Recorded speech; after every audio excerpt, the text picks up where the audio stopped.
তার মধ্যে এক নম্বর বলেছিলাম যে বেজাতিদের অনুসরণ করা। কোন মুসলমানের সন্তান বেজাতিদেরকে অনুসরণ করতে পারে না। এ সম্পর্কে গত জুম্মা আলোচনা করেছিলাম। 2 নম্বর বলেছিলাম যে টাইট ফিট পোশাক পরা। আমার মেয়ে টাইট ফিট পোশাক পরে, আমার সন্তান, আমার বোন টাইট ফিট পোশাক, এটা ইসলাম সমর্থন করে না। ইসলাম কি করে না? সমর্থন করে না একটা টাইট ফিট পোশাক। ইসলাম সমর্থন করে ঢিলাঢালা পোশাক। এমন পোশাক আমি যদি পরিধান করি যে আমার অঙ্গ প্রত্যঙ্গগুলো বোঝা যায়। এই জন্য ফাতেমা রাদিয়াল্লাহু তাআলা আনহা যখন ইন্তেকাল হয়ে গেল, তার স্বামীকে বলতেছে, হে আমার স্বামী আলী, আমার যখন ইন্তেকাল হয়ে যাবে আপনি আমাকে রাত্রিবেলায় দাফন করবেন। কোন সময়? বলে রাত্রিবেলা আমাকে দাফন করবে। জিজ্ঞাসা করা হলো কেন? বলে দিনের বেলায় যদি দাফন করা হয়, কাফনের ভিতর থেকে যখন কাপড়টা মোড়ানো থাকবে, আমার শরীরের ওই স্ট্রাকচার দেখে অনেক মানুষ বুঝে যাবে যে ফাতেমা মোটা ছিল নাকি চিকন ছিল। ফাতেমা কি ছিল? মোটা ছিল না চিকন ছিল, এটা মানুষ বুঝে ফেলবে। আমি কতটুকু লম্বা ছিলাম না বেটে ছিলাম, মানুষ আমাকে দেখে ফেলবে। এই জন্য আপনি রাত্রেবেলা কয়েকজন মিলে জানাজা করে আপনি রাত্রেবেলা আমাকে দাফন করে দিবেন, যাতে মানুষ আমাকে দেখতে না পারে। আল্লাহ, তাদের তাকওয়া কেমন যে মৃত্যুবরণ করেছে, তারপরও যাতে তাদের শরীরটা মোটা চিকন কোন বড় পুরুষের নজরে যেন না পড়ে যায়। স্বামীকে উপদেশ দিচ্ছে, হে আমার স্বামী, আমার ইন্তেকালের পরে তুমি আমাকে রাত্রিবেলা দাফন করবে, যাতে কোনো পুরুষ আমাকে দেখতে না পারে। আর আমাদের ছেলেমেয়েরা কি করতেছে? যত টাইট ফিট পোশাক পরে মানুষের সামনে উন্মোচন হয়ে যাচ্ছে, যেটাকে বলে অর্ধ উলঙ্গ।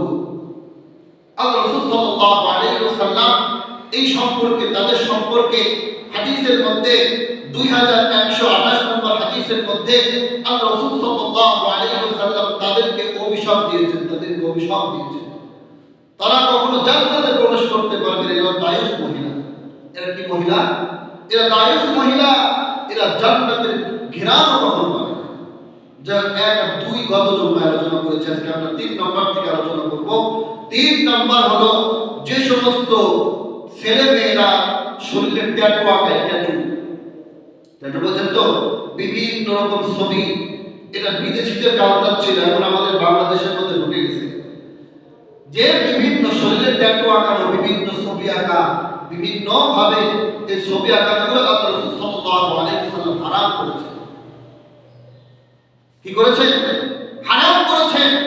যে কোনো মহিলা অথবা পুরুষ যদি নিজের গায়ে যদি ট্যাটু আঁকায়, ছবি আঁকায়, যে মেয়ে নিজে আঁকালো অথবা কাউকে আঁকিয়ে দিল, একজন মহিলা নিজে আঁকাইলো অন্য মহিলাকে আঁকাই দিল, রাসূল সাল্লাল্লাহু আলাইহি ওয়াসাল্লাম বলেন শুধু তাই নয়, যে মহিলা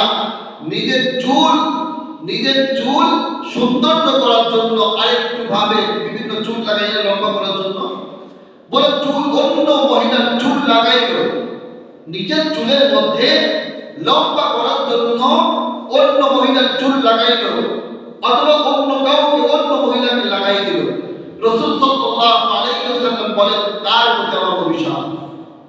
এই মহিলাগুলোর প্রতি আমার কি অভিশাপ? রাসূল সাল্লাল্লাহু আলাইহি ওয়াসাল্লাম তাদের অভিশাপ দিয়েছে, যে সমস্ত মহিলারা পর পুরুষকে আকৃষ্ট করার জন্য নিজের শরীরে ট্যাটু আঁকায়, যে সমস্ত পুরুষেরা নিজের শরীরে ট্যাটু আঁকায়, নিজের চুলকে সৌন্দর্য করার জন্য আরেকটা চুল ব্যবহার করে, এইভাবে চুল ব্যবহার করার জন্য আরেকটা মহিলাকে সৌন্দর্য বাড়ানোর জন্য তাকে চুল লাগিয়ে যায়, রাসূল সাল্লাল্লাহু আলাইহি ওয়াসাল্লাম বলেন তার প্রতি আমার অভিশাপ, তার প্রতি আমার অভিশাপ, তার প্রতি আমার অভিশাপ। রাসূল সাল্লাল্লাহু আলাইহি ওয়াসাল্লাম নিষেধ করেছেন, খবরদার তোমরা নিজেকে ট্যাটু আঁকো। কিন্তু সেইগুলো আমাদের দেশে চলতেছে, যেটা ছিল বিদেশিদের কালচার, এটা আমাদের দেশের মধ্যে ঢুকে গেছে।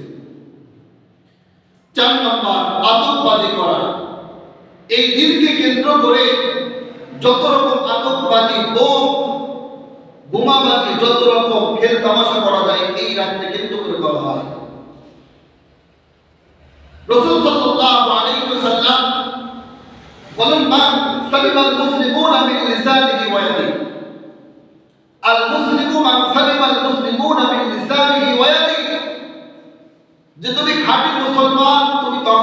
বুঝতে পারবে যে খাঁটি মুসলমান, যে আমার মুখ এবং হাতের দ্বারা অপর মুসলমান কষ্ট পায় না। অপর মুসলমান কি পায় না? কষ্ট পায় না। আমার হাতের দ্বারা আর আমার মুখের দ্বারা কোনো মুসলমান কষ্ট পায় না।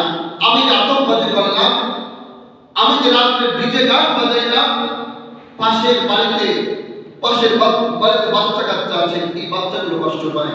অনেক মুরব্বীরা আছে, মুরব্বীরা কষ্ট পায় ডিজে গান বাজানোর জন্য, আতঙ্কবাজি করার জন্য। এটা তো একটু মুসলমানের খাসলাত হতে পারে না, এটা কোনো মুসলমানের সিফাত হতে পারে না, এটা কোনো মুসলমানের সিফাত নয়। যে একজন মুসলমান আতঙ্কবাজি করবে, সারা রাত ডিজে পার্টি করবে, গান বাজনা করবে। আল্লাহ রাব্বুল আলামিন সূরা লুকমানের মধ্যে, সূরা লুকমানের 6 নম্বর আয়াতের মধ্যে বলেন, ওমিনান নাসি মা ইয়াশতারি লাহওয়াল হাদিস, যে তোমরা এমন কোন বাক্য ব্যবহার করো না, গানের ভিতরে এমন কোন কথা তোমরা ব্যবহার করো না, এমন কোন কবিতা তোমরা আবৃত্তি করো না, যে কথা, যে গান, যে বাক্যটা, যে কবিতাটা মানুষকে দিন থেকে ফিরিয়ে দেয়, মানুষকে দিন থেকে ফিরিয়ে দেয়, এমন কোন বাক্য, এমন কোন গান বাজনা তোমাদের থেকে যেন প্রকাশ না পায়। আমাদের মুসলমানের সন্তানরা এই কাজগুলো বেশি করে,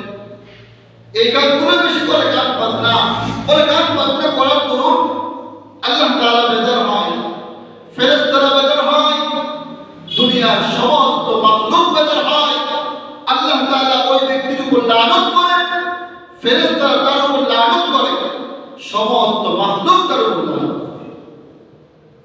গানের বাজনা যত দূর পর্যন্ত যায়, যত মাখলুক শ্রবণ করে, সমস্ত মাখলুক ওই ব্যক্তির জন্য লানত করতে থাকে, অভিশাপ দিতে থাকে। আজকে আমাদের মধ্যে, আমাদের বাড়িতে হোক, আমাদের আত্মীয় স্বজনের বাড়িতে হোক, একটা অনুষ্ঠান হলে আমরা গান বাজনা শুরু করি।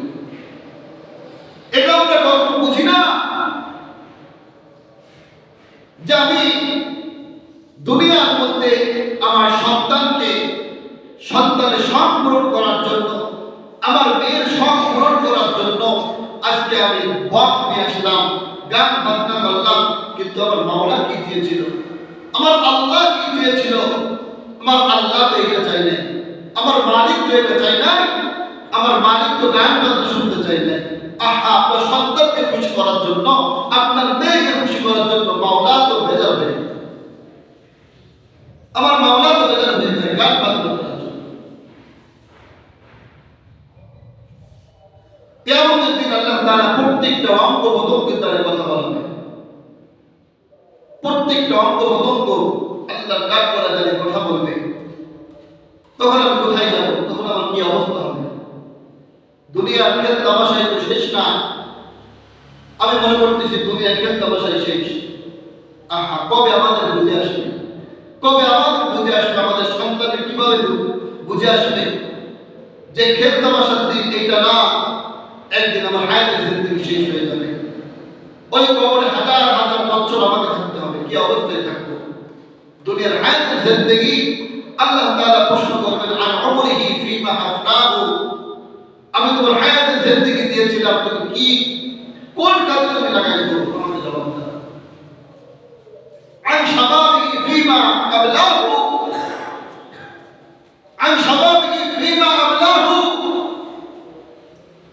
আমি তোমাকে জৈবন দিয়েছিলাম, এই জৈবনটা তুমি কোন কাজে তুমি ব্যবহার করেছো? তোমার জৈবন কাজে তুমি ইবাদত করছো কিনা? রাসূল সাল্লাল্লাহু আলাইহি ওয়াসাল্লাম বলেন, কিয়ামতের ময়দানে 7 শ্রেণীর মানুষদেরকে আল্লাহ রাব্বুল আলামিন আরশের আযীমের নিচে ছায়া দিবেন। তার মধ্যে এক শ্রেণীর যুবক থাকবে, যেই যুবক জৈবন বয়সে ইবাদত বন্দেগীর মধ্যে কাটাইলো, যেই যুবক আল্লাহর ভয়ে ফজরের সময় ঘুমিয়ে না থেকে ফজরের জামাতে শরীক হয়ে গেল। একজন বৃদ্ধ মানুষ ফজরের জামাতে লম্বা কিরাত যদি পড়া হয়, একজন বৃদ্ধ মানুষ কিন্তু লম্বা সময় দাঁড়িয়ে থাকতে পারে না। কিন্তু একজন যুবক যদি লম্বা কিরাত যদি পড়া হয়, শুধু লম্বা কিরাত নয়, এক পারা দুই পারা যদি পড়া হয় যুবকের কিন্তু কষ্ট হবে না। এই জন্য যুবক বয়সের ইবাদত আর বৃদ্ধ বয়সের ইবাদত আকাশ পাতাল ডিফারেন্স। এই জন্য আল্লাহ রাসূল সাল্লাল্লাহু আলাইহি ওয়াসাল্লাম বলেন কিয়ামতের ময়দানে ওই যুবককে আরশের নিচে ছায়াদান করা হবে যেই যুবক দুনিয়ায় থাকা অবস্থায় তার যৌবন বয়সে যে যুবক ইবাদতের মধ্যে কাটাইলো, যে যুবক ইবাদতের মধ্যে কাটাইলো, এই যুবক কিয়ামতের দিন আল্লাহর আরশে আযীমের নিচে বলে 7 শ্রেণীর মানুষের মধ্যে এক শ্রেণীর যুবক থাকবে যে যুবকটা যৌবন বয়সে ইবাদত করেছে। এই জন্য আল্লাহ তাআলা প্রশ্ন করবেন আন শাবাবিহি ফীমা আবলাহু, তোমার যৌবন বয়স তুমি কোন কাজে ব্যবহার করেছো হিসাব দিতে হবে। কিয়ামতের দিন 5টা প্রশ্ন করবে, তার মধ্যে 1 নম্বরে এটাও থাকবে যে তোমার যৌবন বয়স তুমি কোন কাজে ব্যবহার করেছো হিসাব দিতে হবে। আমাদের প্রত্যেকের হিসাব দিতে হবে। ফামান ইয়ামাল মিসকালা যাররাতিন খায়রান ইয়ারা ওয়া মান ইয়ামাল মিসকালা যাররাতিন শাররান ইয়ারা। বলে বিন্দু পরিমাণ যদি কেউ নেকির কাজ করে সেটাও বাদ হবে না, আবার বিন্দু পরিমাণ যদি কেউ গুনাহের কাজ করে সেটাও বাদ হবে না। যদি সে দুনিয়া থেকে যদি মাফ করাই নিয়ে যায় তো আলহামদুলিল্লাহ। দুনিয়া থেকে যদি কোনো ব্যক্তি মাফ করাই নিয়ে যেতে পারে, চোখের পানির ব্যবহারে যদি মাফ চাইতে পারে রবের কাছে, আমার রব আমার আল্লাহ আমাকে মাফ করবে। হ্যাঁ, এই জন্য আল্লাহর কাছে ক্ষমা চাইতে হবে। আল্লাহ রাব্বুল আলামিন বলেন কুল ইয়া ইবাদিয়াল্লাযীনা আসরাফু আলা আনফুসিহিম লা তাকনাতু মির রাহমাতিল্লাহ ইন্নাল্লাহা ইয়াগফিরুয যুনুবা জামিআ ইন্নাহু হুয়াল গফুরুর রহিম। আল্লাহ রাব্বুল আলামিন বলেন বান্দা তুমি পানার পরিমাণ তুমি গুনাহ করে ফেলেছো, আমি আল্লাহর কাছে তুমি ক্ষমা চাও। লা তাকনাতু মির রাহমাতিল্লাহ, আমার রহমত থেকে তুমি নৈরাশ হয়ে যেও না। তুমি পাহাড় পরিমাণ যদি গুনাহ করো আমি আল্লাহ তোমার সব গুনাহগুলো মাফ করে দিব। বলে বান্দা যদি পাহাড় পরিমাণ যদি গুনাহ করে আর রবের কাছে দুই চোখের পানি ছেড়ে দিয়ে যদি কাঁদে আল্লাহ তুমি আমাকে মাফ করে দাও, বলে আল্লাহ বলে আমি ওই চোখের পানির বদলাতে বলে চোখের পানির নাকের ডোবায় আসার আগেই ওই ব্যক্তির জিন্দেগির সব গুনাহ মাফ করে দেব। সুবহানাল্লাহ।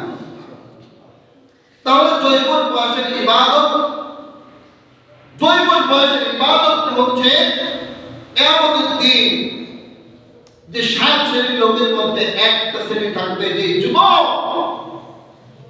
যৌবন বয়সে ইবাদত করেছে। কিন্তু আমাদের যুবকরা কি করতেছে? আতঙ্কবাদী করতেছে, খেলতামাশা করতেছে, ডিজে পার্টি করতেছে। এটা তো আমাদের যুবকের কাজ, তাই না? আমাদের যুবকের কাজ হলো খেলতামাশা করে, ইবাদত তো বাদ। বলে যৌবনটা কিভাবে উড়ানো যায়, অন্যায়ের পিছনে দৌড়ায়, দুনিয়ার আয়াতে জিন্দেগি ভাই শেষ না। তবে 4 নম্বর বললাম যে আতঙ্কবাদী করা। তিরমিজি শরীফে 2032 নম্বর হাদিসের মধ্যে আল্লাহ রাসূল সাল্লাল্লাহু আলাইহি ওয়াসাল্লাম বলেন যে ওই ব্যক্তি মুমিন না যে মুখের দ্বারায় বা হাতের দ্বারায় এক মুসলমান কষ্ট পায়। ওই ব্যক্তি মুমিন, ওই ব্যক্তি মুসলমান না যে তার মুখের দ্বারা তো হাতের দ্বারা অপর মুসলমান কষ্ট পায়। কি পায়? কষ্ট পাইল। ওই ব্যক্তি কখনো মুসলমান হতে পারে না আমার মুখের দ্বারাই আমার হাতের দ্বারাই এক মুসলমান কষ্ট পায়। তাহলে বুঝতে হবে আমি মুসলমান হতে পারিনি। আমার মুখে আমার হাতে আমার দুইটাকে আমি হেফাজত করতে পারিনি। আমার মুখের কারণে আমার পাড়া প্রতিবেশী সন্তুষ্ট না, আমার মুখের ব্যবহারের কারণে আমার পাড়া প্রতিবেশী সন্তুষ্ট না, তাহলে বুঝতে হবে প্রকৃত মুসলমান হতে পারে। আমাদের কাজ হলো শুধু মুসলমান, শুধু মানুষের দোষ ত্রুটি কিভাবে অন্বেষণ করা যায় এটা আমাদের কাজ। 2032 নম্বর হাদিসের মধ্যে আছে মানুষের দোষ ত্রুটি তুমি অন্বেষণ করো না। যে ব্যক্তি মানুষের দোষ ত্রুটি অন্বেষণ করার খেয়ালে লেগে থাকে, আমার রব বলেন আল্লাহ পাক স্বয়ং তোমার দোষ ত্রুটি খোঁজার জন্য লেগে যায়। চিন্তা করতে, হ্যাঁ, আল্লাহ তাআলা যদি ওই ব্যক্তি যদি দোষ ত্রুটি যদি খোঁজার জন্য লেগে যায়, এই ব্যক্তিকে আর পার পাবে? এই ব্যক্তি কখনো পার পাবে না যে আল্লাহ তাআলা যদি আমার দোষ ত্রুটি খোঁজার পেছনে যদি লাগে। খবর না।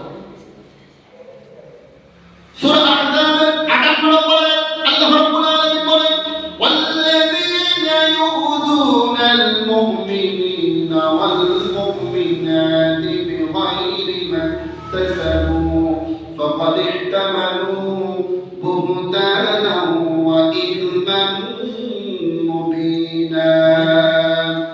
আল্লাহ রাব্বুল আলামিন বলেন যে পুরুষ এবং মহিলা তাদের ব্যবহারের দ্বারা অপর মুসলমান কষ্ট পায়,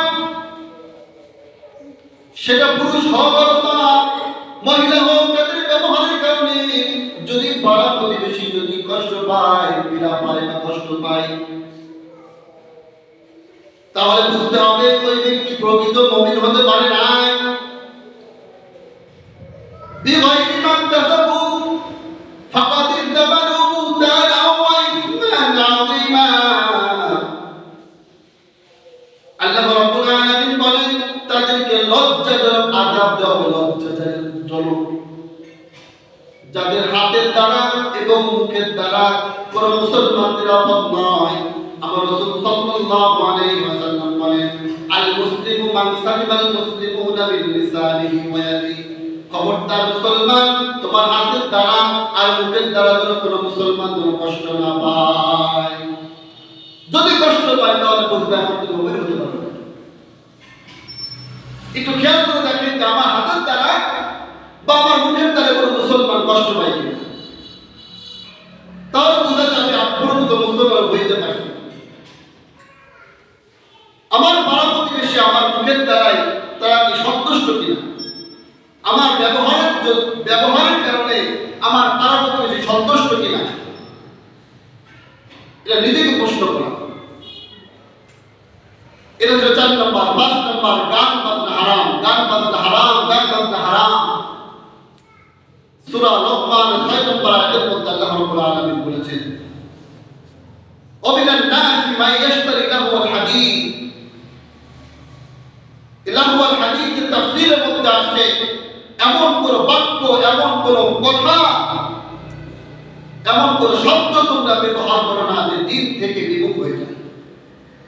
লাহওয়াল হাদীসের তাফসীর হলো এটা, এমন কোন কথা, এমন কোন গান যেন তোমরা ব্যবহার না করো যে ওই ব্যক্তি দিন থেকে মাহরুম হয়ে যায়। এই জন্য গান সর্ব অবস্থায় হারাম, সর্ব অবস্থায় হারাম।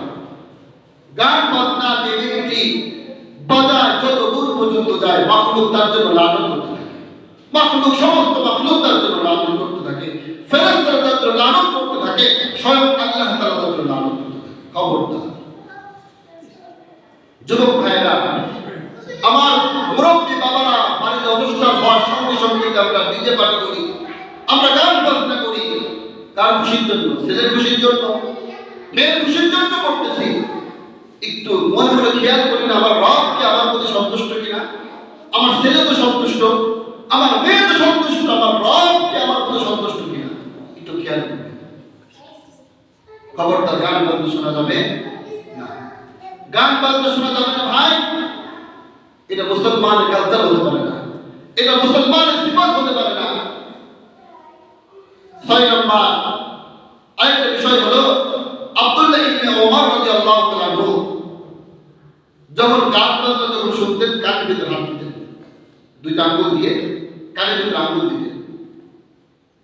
ওনাকে প্রশ্ন করা হলো, আব্দুল্লাহ ইবনে ওমর, তুমি গানের আওয়াজ শোনার পরে কানের ভিতরে কেন আঙ্গুল দাও? আব্দুল্লাহ ইবনে ওমর বলেন, আমি একদিন রাসূল সাল্লাল্লাহু আলাইহি ওয়াসাল্লামের সঙ্গে যাচ্ছিলাম। একটা গানের আওয়াজ যখন আল্লাহ রাসূল যখন শ্রবণ করলেন, আর সঙ্গে সঙ্গে আল্লাহ রাসূল কানের ভিতর হাত দিলেন। কিসের ভিতর? কানের ভিতরে হাত দিলেন কেন?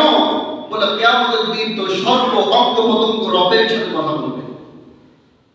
তার সঙ্গে কথা বলবে, এই অঙ্গ প্রত্যঙ্গ রবের সাথে কথা বলবে, আমার আল্লাহর সঙ্গে কথা বলবে। আল্লাহ তাআলা, আমি মনে করতেছি হাতটা আমার, আমি মনে করতেছি চোখটা তো আমার, আমি মনে করতেছি কানটা তো আমার, আমি মনে করতেছি পা তো আমার, হ্যাঁ সবগুলো আমার, কিন্তু এগুলো আমানত। এগুলো কি আমানত?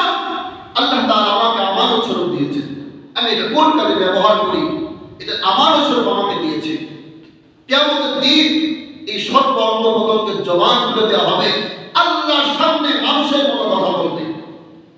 সূরা হামিম শব্দের মধ্যে আছে 21 নম্বর আয়াতের মধ্যে, হাত্তা ইযা মা জাউহা, যে শুধু এই হাতগুলো না, এই চামড়া পর্যন্ত কথা বলবে। চামড়া, চামড়া, হাতের চামড়া, গায়ের চামড়া পর্যন্ত কথা বলবে রবের সাথে।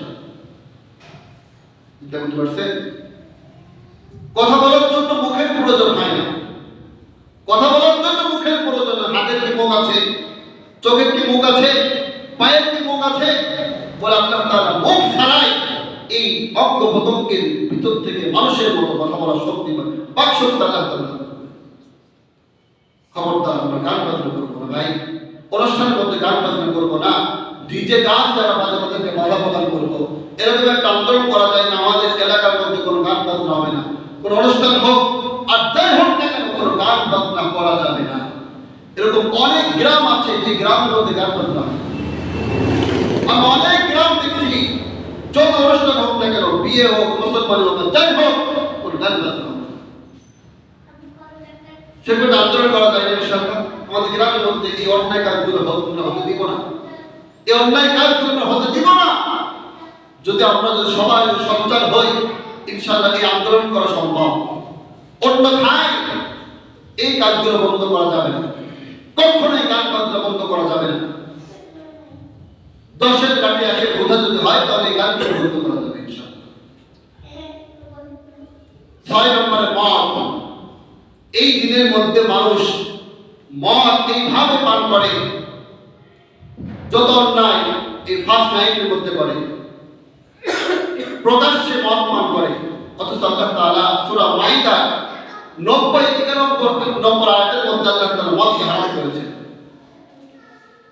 কিন্তু এই দিনের মধ্যে মদ এমন ভাবে আমার যুবক সন্তানেরা, আমার ভাইয়েরা, আমার সন্তানেরা এমন ভাবে মদ পান করে, যেমন নাকি বিদেশের কালচার আমার দেশের মধ্যে চলে আসছে। 7 নম্বর জিনা ব্যভিচার। এই দিনে জিনা ব্যভিচার, অন্যায়, ব্যয়বনা অত্যাধিক হয়। আপনার মেয়ে কোথায় যাচ্ছে, আপনার ছেলে কোথায় যাচ্ছে, আপনার ছেলে রাত 12টার সময় আসে, আপনার মেয়ে রাত 12-1টার সময় আসে, আপনি তাকে খুঁজতে পারবেন তুমি কোথায় গিয়েছিলে। তাদের তদারকি দিন না। গত জুমায় বলেছিলাম যে একটা মেয়ে মানুষ প্রধানত 4 জনকে জাহান্নামে দিবে, বলছি না? একজন মেয়ে মানুষ কয়জনকে জাহান্নামে দিবে? 4 জনকে জাহান্নামে দিবে। 4 জন থেকে আমরা কিন্তু কেউ কিন্তু ফাইল নেই, কেউ কিন্তু বাদ নাই, কেউ কিন্তু আমরা বাদ নাই 4 জনের মধ্যে। মনে করতেছি যে বিয়ের পরে বিয়ে দিয়ে দিচ্ছে আমার সন্তান, আমার দায়িত্ব সে। বিয়ের আগে 2 জন আর বিয়ের পরে 2 জন, মোট 4 জন। কয়জন? 4 জন। আমি সংক্ষেপে বলে দিচ্ছি। তাহলে 7 নম্বর জিনা ব্যভিচার, 8 নম্বর অর্থের অপচয়। এই ডিজে পার্টি যারা করে তারা অর্থের অপচয় করে না? আল্লাহ তাআলা কোরআন মধ্যে বলেন, ইন্নাল মুবাদদিরিনা কানু ইখওয়ানাশ শায়াতিন। অপচয় করে শয়তানের ভাই। অপচয় করে কি? শয়তানের ভাই। অর্থের অপচয় করতেছে আমার সন্তান, আপনার ভাই, আপনার সন্তান। হ্যাঁ? 9 নম্বর সময়ের অপচয় করতেছে, সময়ের অপচয় করতেছে।